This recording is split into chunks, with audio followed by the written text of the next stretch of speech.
Hey guys, so today I've got a Cobra X to review for you. This is a head I've never actually had before, never strung before. This head retails for about $110, making it one of the more expensive heads on the market. It's extremely expensive, and it's not that new. It's been out for around a year or so, maybe a little bit less. But $110.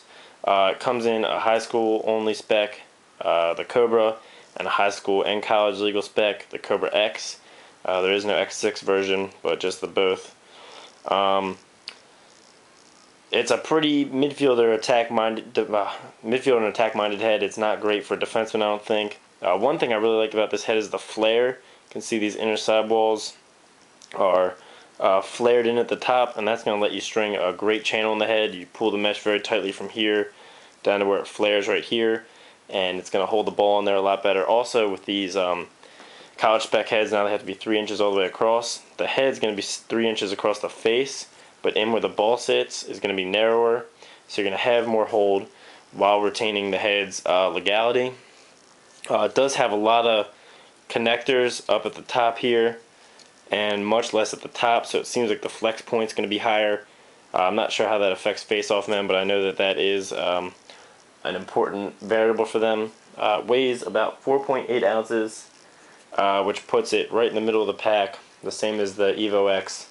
Tiny bit heavier than the Super Power and the Proton Power, but still lighter than the heavy heads, and still a little heavier than the Nas X and the Evo Light and other really light heads like that. You can see on the sidewall it's got kind of like a curved offset design. I've never strung it or played with it, but that's something to keep in mind when you're buying it. Is doesn't have, like a lot of warrior heads have a really aggressive offset back here. This one's kind of a deep offset and then curves back up a little bit. Probably help you put the pocket right in the middle of the head and give you a nice feel when you're cradling the ball. As far as the holes go, there's just enough holes.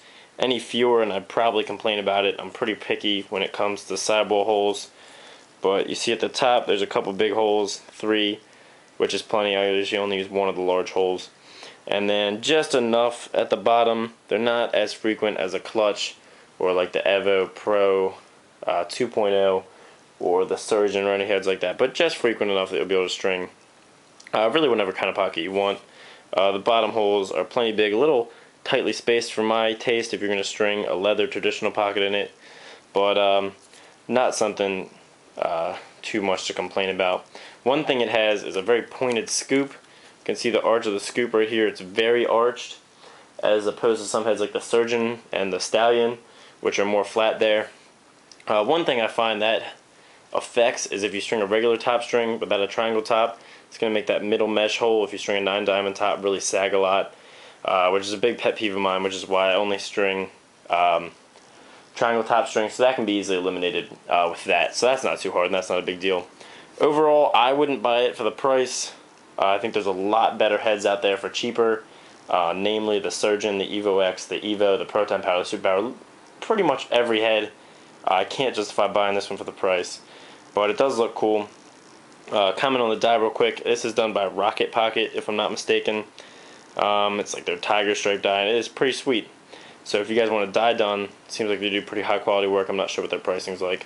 But as always, check out www.eastcoastdyes.com, find us on Facebook, and check back here for more reviews.